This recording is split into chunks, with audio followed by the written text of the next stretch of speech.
নমস্কার বন্ধুরা, কেমন আছো সবাই? আশা করি সবাই ভালো আছো। তো আমিও ভালো আছি।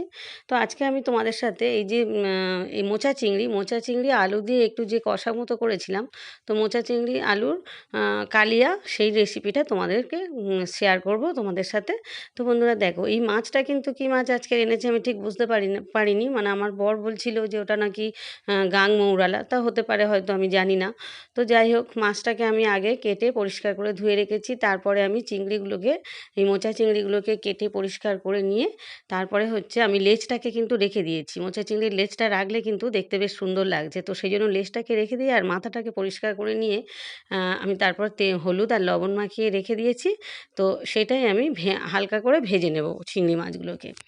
তো বন্ধুরা দেখো, এই যে আমি দু রকম রান্না আজকে করব আর কি, শুক্তো করব আর হচ্ছে এই যে মোচা চিংড়ির একটা কালিয়া করব, আর ওই যে গাং মৌরালা ওই মাছটাকে আমি ভাজা করব।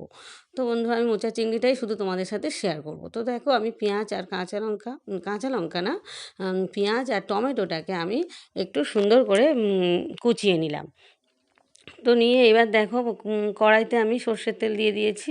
আমি কিন্তু পুরো রান্নাটা সর্ষের তেলেই করব। তোমরা চাইলে সাদা তেলেও করতে পারো। তো সর্ষের তেলে আমি একটু বেশি মানে পছন্দ করি রান্না করা।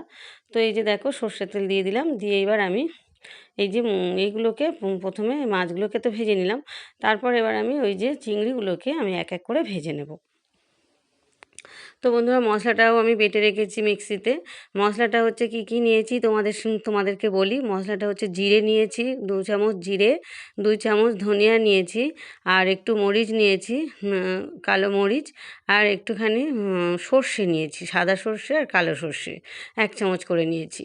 আর ওর মধ্যে একটু আদার টুকরো নিয়েছি, আর নিয়ে একটুখানি ধনিয়া নিয়েছি, হ্যাঁ ওটা বলেছি, ধনিয়া নিয়েছি। তো সব মিক্সড করে আমি একসাথে একটু কাঁচা লঙ্কাও ওর সাথে নিয়েছি, নিয়ে আমি এটাকে মিক্সিতে বেটে নিয়েছি। তো এই হচ্ছে মশলা লাগছে। তো এবার আমি চিংড়িগুলোকে বেশ সুন্দর করে ভেজে নিয়ে আমি চিংড়িগুলোকে এবার তুলে রাখবো। তো বন্ধুরা, আলুটাকে আমি ডুমো ডুমো করে কেটে নিয়েছি। তোমরা চাইলে আলুটা দিতেও পারো, নাও দিতে পারো। আলুটা আমি, আর এই যে দেখো, শুক্তোর আনাজটা কেটে নিয়েছি। এই মানে এই রান্নাটা হয়ে গেলে তারপর শুক্তোটা করব। তো এবার দেখো বন্ধুরা, আমি এবার চিংড়িগুলোকে তুলে রাখবো। চিংড়ি ভাজাটা আমার হয়ে গিয়েছে। তো চিংড়ি ভাজাটা তুলে নিয়ে আমি ওই তেলের মধ্যে একে একে সমস্ত মশলাগুলো দিতে থাকবো। প্রথমে আলুগুলোকে আমি ভেজে নেব। তো আলুগুলো একটু বড় বড় করে ডুমো ডুমো করে কেটে নিয়েছি। তোমরা চাইলে আলুটা নাও দিতে পারো। আলুটা সাধারণত চিংড়ি মাছের কালিয়াতে দেয় না। তো আমি একটু দিয়েছি, কারণ হচ্ছে আমার 2 মেয়ে একটু আলু খেতে ভালোবাসে বলেই আমি দিয়েছি। তো সেটা তোমাদের যে যার নিজস্ব পছন্দ, আলু দিতেও পারো, নাও দিতে পারো। তো এই যে আমি চিংড়ি মাছগুলোকে এবার হালকা করে ভেজে নিলাম। খুব যে কড়া করেছি তা না, হালকা করে ভেজে নিয়ে তুলে নিয়ে ওই তেলের মধ্যেই আমি আলুগুলোকে দিয়ে দিলাম। তো আলুগুলোর মধ্যে আমি সামান্য একটু হলুদ গুঁড়ো দিয়ে দিলাম। দিয়ে খুব ভালো করে, বেশ মানে খুব কড়া নয়, হালকা করেই আলুগুলোকে ভেজে আমি তুলে রাখবো। আর এই যে দেখো, পেঁয়াজটাকে আমি কিন্তু ঝিরিঝিরি করে কেটে নিয়েছি, টমেটোটাকেও কুচিয়ে নিয়েছি, মশলাটাও রেডি করে নিয়েছি, আর হলুদ গুঁড়ো, লঙ্কার গুঁড়ো, লবণ, সর্ষের তেল এইগুলোই লাগছে। তো বেশি কিছু মশলা কিন্তু আমি এর মধ্যে দেবো না। তো তোমরা চাইলে একটু রসুন কুচি দিতে পারো, কারণ আমি যেহেতু রসুন কুচিটাকে কিন্তু আমি স্কিপ করে গিয়েছি, রসুন কুচিটা আমি দিইনি। রসুন কুচিটা তোমরা চাইলে একটু রসুন কুচি বা থেঁতো করে দিতে পারো। তো আমি আবার আলুটাকে তুলে নিয়েছি, নিয়ে এবারে ওই তেলের মধ্যে আমি একে একে সব কিছু দিয়ে দেবো। প্রথমে আমি পেঁয়াজ কুচিটা আর টমেটো কুচিটা এর মধ্যে দিয়ে দিলাম।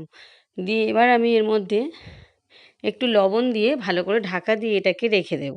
কারণ লবণ দিয়ে ঢাকা দিয়ে রেখে দিলে বেশ নরম হয়ে যায়। তো সেই জন্য একটু লবণ দিয়ে, বেশ পরিমাণে বেশি লবণটা দিয়েছি, কারণ পরে আমি আর লবণ দেব না। পরিমাণে বেশি লবণ দিয়ে বেশ ঢাকা দিয়ে আমি এটাকে কিছুক্ষণ নরম হওয়ার জন্যে ঢাকা দিয়ে রেখে দেব। তো বন্ধুরা, এই রান্নাটা তোমরা হচ্ছে রসুন কুচি দিয়ে, আদা কুচি দিয়ে একদম মাংসর মতো করেও করতে পারো। আমি কিন্তু সেইভাবে করিনি, আমি একটু অন্যরকমভাবে করেছি। তো এই যে দেখো বন্ধুরা, কতটা নরম হয়ে গিয়েছে রসুন আর মানে পেঁয়াজ কুচি আর কাঁচা টমেটো কুচিটা কতটা নরম হয়ে গিয়েছে দেখো বন্ধুরা। এবার এর মধ্যে আমি পরিমাণ মতো ওই যে বাটা মশলাটা বেটে রেখেছিলাম, সেই বাটা মশলা থেকে আমি আমার পরিমাণ মতো 2-3 চামচ মতো দিয়ে দিলাম। দিয়ে ভালো করে মশলাটাকে আমি বেশ কষিয়ে নেব কিছুক্ষণ ধরে। কষিয়ে নেওয়ার পরে এরপরে আমি 2 চামচ হলুদ গুঁড়ো দিলাম, আর 2 চামচ শুকনো লঙ্কার গুঁড়ো এর মধ্যে দিয়ে দেবো। তোমরা চাইলে একটু কাশ্মীরি লঙ্কার গুঁড়ো দিতে পারো, বেশ কালার হওয়ার জন্য, লাল লাল মতো হবে। তো কাশ্মীরি লঙ্কাটা তো আমি ব্যবহার করি না সেইভাবে, তোমরা সবাই জানো। তো সেই জন্যে যারা যারা রান্নার ভিডিও আমার দেখো তারা সবাই জানো কাশ্মীরি লঙ্কার গুঁড়োটা কিন্তু আমি ব্যবহার করি না। তো তাও আমার কিন্তু তরকারির কালার খুবই সুন্দর হয়।